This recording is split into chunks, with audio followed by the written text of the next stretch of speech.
Wir gehen gleich weiter. Zugeschaltet ist der Militärexperte Thomas Wiegold. Herr Wiegold, wir grüßen Sie. Guten Abend.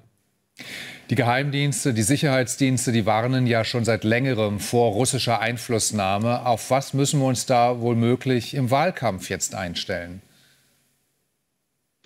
Nun, vermutlich dann auf diese berühmten sogenannten hybriden Bedrohungen, auf Aktionen, bei denen dann oftmals nicht klar ist, sind es staatliche Aktionen, sind es staatliche russische Aktionen, sind es vielleicht kriminelle Aktionen.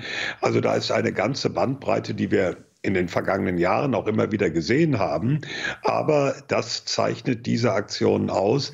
Wenn ein Hackerangriff kommt, wie jetzt auf das Statistische Bundesamt, stecken Kriminelle dahinter, stecken staatliche Stellen dahinter oder Stellen, die eben beides wollen. Und damit muss man umgehen, aber das wird auch in Zukunft schwierig bleiben. Olaf Scholz, der hat mit Putin telefoniert. Er forderte am Telefon von Putin Friedensverhandlungen mit der Ukraine, exakt eine Woche nach dem Wahlsieg von Donald Trump. Sehen Sie da einen Zusammenhang? Nun, es geht natürlich darum, die Gesprächskanäle mit Putin offen zu halten, ist das falsche Wort, aber wieder zu etablieren. Und ganz stark dürfte dabei eine Rolle spielen, diese Gesprächskanäle nicht allein Donald Trump zu überlassen.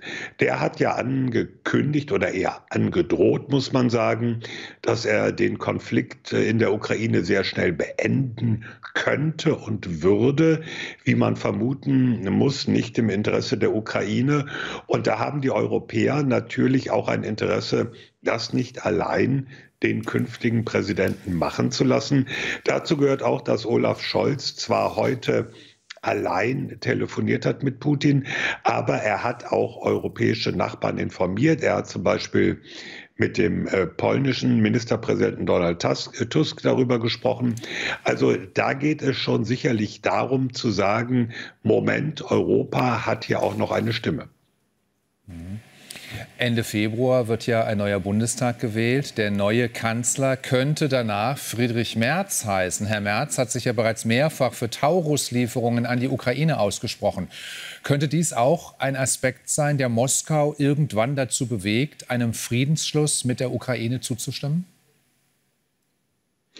Also wie sich Deutschland mit Waffenlieferungen positioniert, wird in Moskau natürlich sehr genau zur Kenntnis genommen. Aber das alleine wird nicht ausschlaggebend sein für die Frage, wie sieht Moskau die Realität, die Entwicklung auf dem Schlachtfeld, wie sieht es die Entwicklung des Krieges. Also das wird ein kleines Bausteinchen, wenn überhaupt. Aber natürlich ist Moskau oder Putin selbst sehr daran interessiert, dass Deutschland eben nicht weiterreichende Waffen liefert. Und wenn man sich anguckt, diese Reaktion aus dem Kreml heute oder die Darstellung des Gesprächs, da waren ja wieder die alten Töne von Putin zu hören. Die NATO ist schuld. Die NATO hat mit ihrer Aggression den Brückenkopf Ukraine aufgebaut. Und deswegen konnte Russland gar nicht anders, als die Ukraine anzugreifen. Also an dieser Argumentationslinie hat sich in nunmehr fast 3 Jahren eigentlich nichts geändert.